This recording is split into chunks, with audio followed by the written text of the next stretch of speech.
What if I told you your frozen pizza, quinoa salad, or triple chicken crunch wrap all exist thanks to 2 million years of human evolution, famine, fire, and straight-up obsession with food? We didn't just evolve with food, we evolved because of it. Every bite you take is the product of firelight, farming, pharaohs, factories, and full-on food fights. This is the wild, true, and slightly ridiculous story of how food turned us from apes with rocks into a global species with grocery apps and genetically modified corn. So grab a snack, preferably one with historical significance, and let's dig in. The Forager Life, How to Not Starve, Volume 1. Long, long ago, before DoorDash, before farming, even before fire, early humans had one goal: find food, don't die. We were foragers, which is a fancy way of saying professional snackers. Our ancestors ate whatever was nearby: berries, roots, bugs, leaves, small animals, and, get this, bone marrow. Yeah, we weren't hunting lions. We were waiting for lions to leave, then cracking the leftover bones with rocks to suck the fat out. Gourmet, right? That fatty marrow may have played a huge role in fueling our growing brains. More calories, more thinking, inventing better ways to not die. It's a win-win. The Fireflex, humanity's first cooking show. Then came our biggest culinary upgrade, fire. Once we learned how to control fire, somewhere around 1 to 1.5 million years ago, everything changed. Cooking turned food into a nutrient superpower. Fire killed bacteria. It softened tough plants and meat. It made food easier to chew and digest. It made calories more available, which fed our brains. Cooking may literally be the reason our brains tripled in size, which means your air fryer is basically a Nobel Prize-winning invention in slow motion. The farming revolution. We don't chase food anymore. For over 90% of human history, we followed food. But around 12,000 years ago, humans flipped the script. They asked, what if food came to us? Welcome to the agricultural revolution. In the Fertile Crescent, wheat and barley. In China, millet and rice. In Mesoamerica, corn, beans, and squash. In Africa, sorghum and yams. Farmers domesticated wild plants and selectively bred them to be tastier, bigger, and easier to harvest. Same with animals: goats, sheep, cows, pigs. This changed everything. Farming meant permanent settlements, population booms, villages, towns, cities, civilization. But it wasn't all sunshine and fresh figs. Farming introduced risks: crop failure, famine, poor diets, tooth decay, and, let's be honest, back-breaking labor. Still, agriculture was the best food deal in history. It gave us time to think, invent, and build pyramids. Speaking of ancient Egypt, bread, beer, and bureaucracy. Let's give it up for the Egyptians, the original food system engineers. Thanks to the predictable flooding of the Nile, Egypt was a farming paradise in the middle of the desert. They used sophisticated irrigation, crop rotation, and grain storage thousands of years before Europe had figured out forks. Their main crops? Wheat and barley, which became bread and beer, a combo so legendary even gods were into it. Workers building the pyramids were paid in loaves of bread and jugs of beer. So yes, the most iconic monuments on Earth were built on carbs and buzz. Food in Egypt wasn't just survival, it was religion, economics, and law. Priests tracked grain production. Pharaohs hoarded stores in case of famine. Farmers were taxed in grain. Food was so central to society, it was literally your afterlife insurance policy. In short, no Egypt, no organized food economy, period. Trade and spice. Medieval flavor obsession.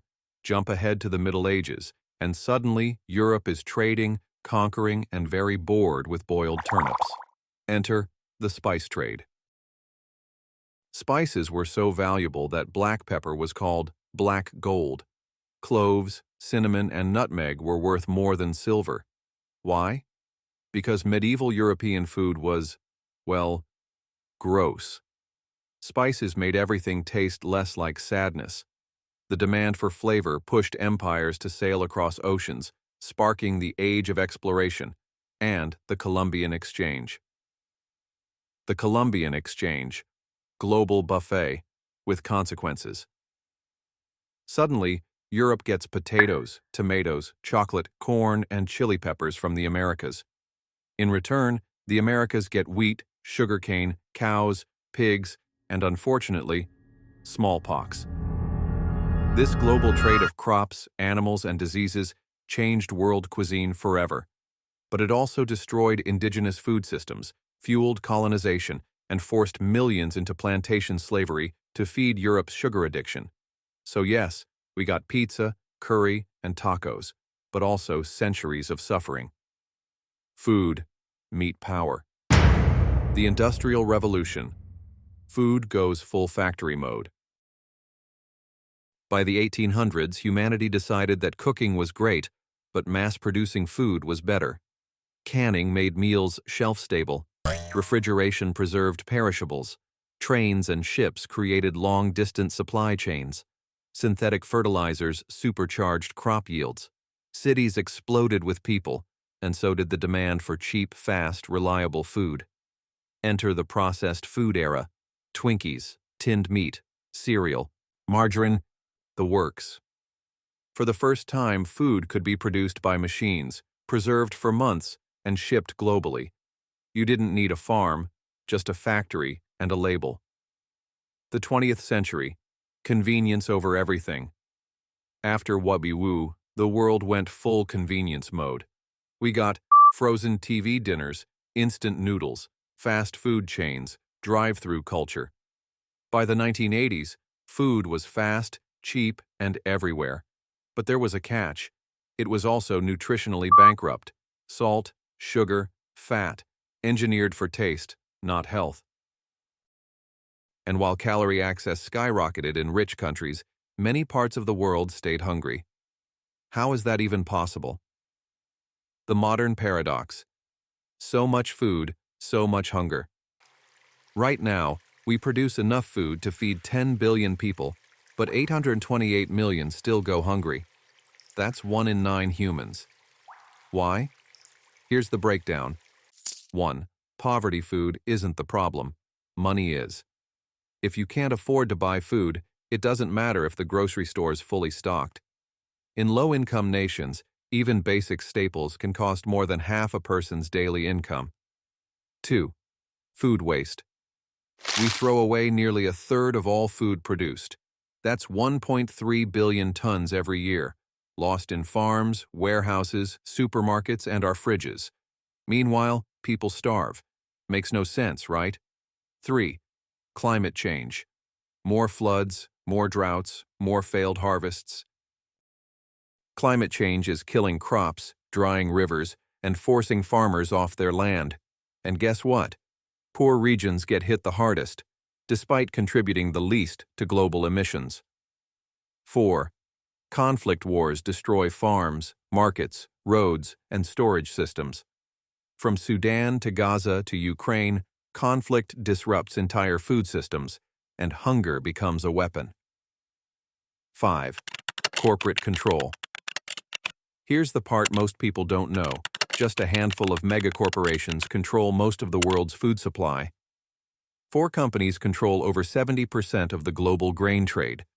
A few agrochemical giants own the majority of the world's seeds. Supermarkets and distributors dictate pricing and availability. This isn't farming. It's food monopolies. Small farmers get squeezed, consumers get fewer choices, prices go up, hunger spreads. Add to that speculation in food markets, and you've got Wall Street betting on whether a farmer in Kenya eats this year. Yeah, the system's a little broken. The future. Food 3.0. Smarter, fairer, greener.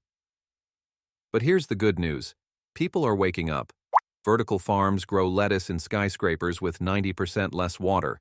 Lab-grown meat reduces animal suffering and climate impact. Regenerative agriculture brings soil back to life. Food justice movements are fighting for equity and access. And more of us are asking questions. Where does my food come from? Who grew it? Who profits from it? Because the next chapter of food isn't just about more calories. It's about feeding people ethically, sustainably, and fairly. A bite of truth. So the next time you take a bite, whether it's a croissant, a burrito, or some lab-grown chicken nugget, remember, that bite carries the history of fire, farming, empire, war, science, and revolution. And now, you're part of that story. If you learned something new, laughed a little, or had a minor existential crisis about your microwave burrito, smash that like button, subscribe, and drop a comment. What food do you think changed the world the most? Check the description for resources, ways to fight food insecurity, and more videos like this one. Until next time, stay full, stay curious, and remember, food didn't just build civilization, it built you.